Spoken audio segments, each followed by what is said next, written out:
Assalamualaikum warahmatullahi wabarakatuh. Apa kabar Antv Lovers dan para penggemar sinetron terpaksa menikahi tuan muda TMTM Lovers dimanapun kalian berada. Semoga dalam keadaan sehat walafiat dan selalu dalam lindungan Tuhan Yang Maha Esa tentunya.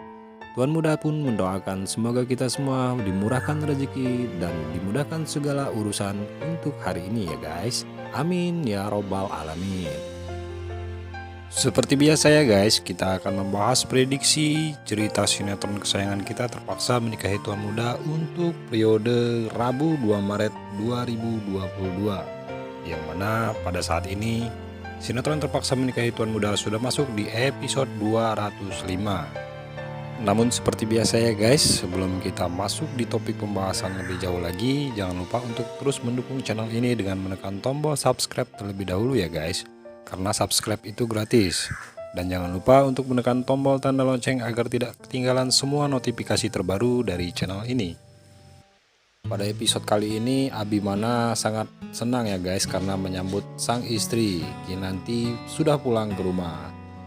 Namun mendadak suasana hati Abimana menjadi gabut ya guys, alias bad mood. Apa penyebabnya? Jadi ceritanya Abimana sangat senang nih guys karena Kinanti sudah pulang ke rumah. Namun saat Abimana ingin memeluk Kinanti, malah disosor sama Oma Marta yang keduluan memeluk Kinanti. Abimana pun menjadi bete ya guys. Kinanti melepas kangennya ke Nayaka. Baru saja Abimana mau merasa mesra, Kinanti malah tanyain Ana dan mau ketemu sama Ana. Di tempat yang lain nih guys, David dapat kabar kalau tender mereka yang terbaru kalah dan yang menang adalah Kuncoro dan Reno. Jelas saja Abimana marah, gak terima kalau dikalahkan oleh Kuncoro karena yakin ada kecurangan. Natasha yang tahu kalau Reno berhasil dalam tendernya bikin surprise dan acara di sebuah kafe untuk Reno. Saat yang sama Ana lagi cari kerjaan di kafe itu juga. Ana melihat Reno yang sedang mencium mesra Natasha. Ana jadi marah guys. Di sisi lain juga diceritakan ya guys bahwasanya Pak Herman jantungan gara-gara dituduh hamili Dita. Siapa Dita? Pada saat itu Pak Herman yang melihat Dita hendak ditabrak truk, dia pun mendorongnya ke pinggir jalan. Maksud hatinya untuk menyelamatkan Dita ya guys. Namun malah pingsan dan tidak sadarkan diri begitu saja. Pasti Pak Herman ragu mau membantu karena dia tidak mengenal Dita. Kemudian Pak Herman pun membawakan Dita ke rumah sakit dan dia menyerahkan semua barang milik Dita ke bagian administrasi.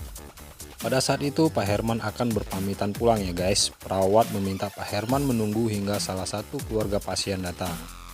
Tetapi Pak Herman menjelaskan bahwa dia tidak mengenal sama sekali siapa Dita karena dia hanya membantunya saja. Karena tidak punya pilihan, akhirnya Pak Herman menunggu keluarga Dita datang ke rumah sakit. Saat kemudian ayah Dita datang menemui anaknya di ruang perawat dan Pak Herman meminta izin untuk pamit pulang. Di sana ayah Dita menanyakan kepada anaknya mengapa bisa sampai berada di rumah sakit. Namun Dita tidak mau menjawab ayahnya ya guys. Dan kata dokter pun memberitahu bahwa saat ini Dita dalam kondisi hamil guys. Mendengar itu tentu saja ayah Dita sangat terkejut karena putrinya bisa hamil. Dan dia menanyakan siapa laki-laki yang telah menghamili dirinya. Mungkin karena kepepet ya guys. Dita berbohong kepada ayahnya. Dia mengatakan bahwa yang menghamilinya saat ini adalah orang yang telah membantunya membawanya ke rumah sakit, yaitu Pak Herman. Waduh, sangat sial sekali Pak Herman ternyata difitnah menghamili Dita. Kontan saja ayahnya Dita pun naik pitam dan dia mencari siapa yang namanya Pak Herman. Akhirnya ketika dia bertemu dengan Pak Herman, langsung saja dibaku hantamlah Pak Herman. Babak belur deh. Ayahnya Dita pun meminta pertanggungjawaban dari Pak Herman karena telah menghamili anaknya Dita. Pak Herman pun kebingungan ya guys karena dirinya dipaksa bertanggung jawab. Lalu dia menanyakan apa maksud dari orang tersebut. Nah, makin tambah penasaran bukan? Bagaimanakah kelanjutan ceritanya? Untuk itu jangan sampai kelewatan menonton sinetron kesayangan kita ini, sinetron terpaksa menikahi tuan muda, hanya di Antv ya guys. Terima kasih banyak karena telah menonton video ini sampai dengan selesai. Sampai ketemu lagi di video selanjutnya. Akhir kata, selamat beraktivitas. Wassalamualaikum warahmatullahi wabarakatuh. Sampai jumpa lagi.